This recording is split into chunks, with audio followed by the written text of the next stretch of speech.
चूंकि भारत से उस ऊर्जा का उदय हो रहा है, तो भारत जिन नीतियों पर पहले से चला आ रहा है वो नीतियां सनातन की नीतियां हैं जी। वासुदेव कुटुंबकम की नीतियां हैं।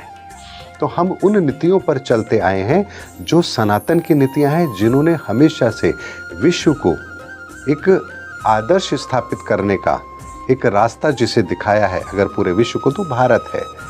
हम राम को फॉलो करते हैं, हम कृष्ण की नीतियों को फॉलो करते हैं, ये सब भारत से ही है जी। तो ऐसे में कल्कि का उदय जो होगा वो भारत से ही होगा।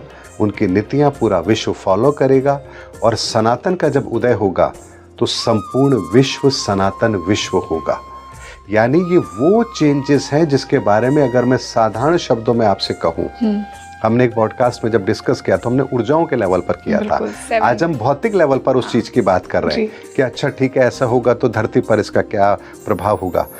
तो इस विश्व के अंदर एक नई व्यवस्था का जन्म होगा, एक ऐसी व्यवस्था का जन्म जो पूरे विश्व को एक सूत्र में बांधेगा। मानवता अपने उस स्थिति में होगी जिसे वहाँ होना चाहिए। धरती पर लोग मानवता के लिए कार्य करेंगे। राजनीतिक व्यवस्था के अंदर एक नई व्यवस्था का जन्म होगा, जो व्यवस्था सनातन के आधार पर होगी। यानी सब कुछ आप देखेंगे कि परिवर्तित तो होगा, और ऐसा परिवर्तन जो आज से पहले कभी इस धरती पर हुआ ही नहीं है।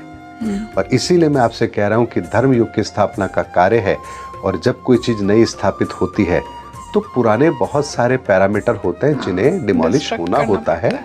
और ये वही समय चल रहा है जब पुरानी चीजें जो इस धरती के लिए नहीं है उसे समाप्त होना है, और एक नव सृजन जो इस धरती के लिए अनिवार्य है उसको स्थापित होने का कार्य भी इस समय पर होना है। बिल्कुल, बहुत तो आने वाला समय भारत का है, भारत के उस सिद्धांतों का है जिन सिद्धांतों को हमारे वेदों के अंदर, शास्त्रों के अंदर बहुत स्पष्ट शब्दों में कहा गया है। वीडियो को पूरा देखने के लिए फैक्टफुल डिबेट्स यूट्यूब चैनल पर